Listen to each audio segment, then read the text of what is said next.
திருச்சிற்றம்பலம். இன்று நாம் முருக்க நாயனாரை பற்றி பார்க்கிறோம். தொண்டைவள நாட்டில் பாலடை ஆற்றின் வடக்கரையில் திருவேற்காடு என்னும் ஓர் ஊர் உண்டு. மதிகள் சூழ்ந்த திருவேற்காட்டில் அமர்ந்துள்ள சிவபெருமானுக்கு திருத்தொண்டு செய்து வந்த ஒரு குடியில் ஒரு பெரியவர் இருந்தார். அவர் ஒரு வேளாளர். 61 நாளில் இருந்தே சிவபெருமானின் திருவெண்ணீற்றை மெய்ப்பொருள் என்று கருதி வந்தார். அவர் பெயர் முருக்க நாயனார். அவர் சிவனடியார்களுக்கு அமுது சேவித்து அதை பார்த்து பார்த்து மகிழ்ந்த பிறகுத்தான் தான் உண்பது என்று வழக்கம் கொண்டிருந்தார். ஒரு நாள்தோறும் தூய்மையான சோறு, நெய் சுவை மிகுந்த காய்கறி வகைகள் முதலியவற்றை நன்றாக சமைக்க செய்து தம்மை அடைந்த சிவனடியார்களை வணங்கி உபசரித்து அவர்களுக்கு திரு அமுது சேவித்து அவர்கள் வேண்டிய பொருள்களையும் கொடுத்துதவி அந்த தொண்டிலே பெரிதும் மகிழ்ந்து வந்தார். இப்படியாக நாளுக்கு நாள் அடியவர்கள் கூட்டம் பெருகி நாயனாரிடம் இருந்த பொருட்கள் எல்லாம் செலவாயின. அவர் தம்மிடம் இருந்த பரம்பரை உரிமையான நிலம், அணிகலன்கள் முதலிய பொருட்களை எல்லாம் விற்று சிவனடியார்களுக்கு திரு அமுது படைக்கும் திருத்தொண்டில் மகிழ்ந்து வந்தார். முடிவில் எவ்வகை பொருளும் இல்லாத நிலைமை வந்து சேர்ந்தது.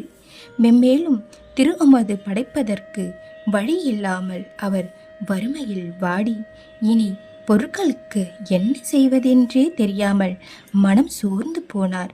பிறகு முன்னாளில் கற்ற சூதாட்டத்தினால் பொருள் ஈட்ட கருதினார். அவ்வூரிலே சூதாடுவர் இல்லாததால் அவ்வூரில் இருந்து புறப்பட்டார். பல திருத்தங்களையும் சென்றார். அங்கங்கு உள்ள இறைவனை பணிந்து உள்ளம் முருகி தொழுது அங்கங்கே சூதாடி அதன் மூலம் வரும் பொருட்களை கொண்டு சிவனடியார்களுக்கு அன்னமிடும் திருத்தொண்டை தொடர்ந்து செய்விப்பார். அவ்வாறு அவர் கும்பகோணத்தை அடைந்தார்.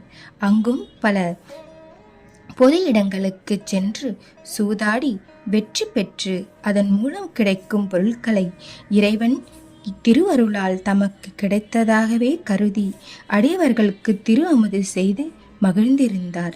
அவர் சூதாடும் போது முதல் ஆட்டத்தில் தோற்று விடுவார். பணைய பொருட்களையும் இழப்பார். ஆனால் பின்னாட்டங்களில் எல்லாம் வெற்றி பெற்று பெரும் பணைய பொருட்களை வாரிக்கொள்வார்.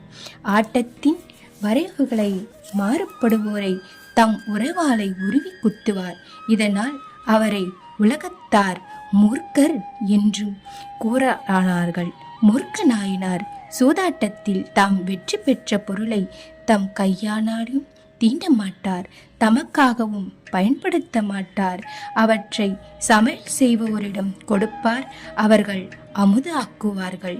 அடியவர்கள் யாவரும் திரு அமுது செய்த பிறகு கடைசி பந்தியில் தாமும் அமர்ந்து கொண்டு சாப்பிடுவார். இவ்வாறு சில நாள் கும்பகோணத்திலேயே முருக்க நாயனார் திருத்தொண்டு செய்து இறைவன் திருவருளால் குற்றங்கள் நீங்கி பெற்றார்.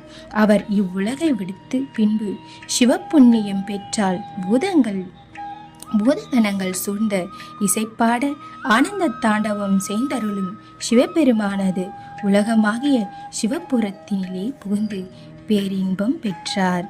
அதுவே திருச்சிற்றம்பலம். இது சின்ன கதை தான், அழகாக படிக்கலாம்.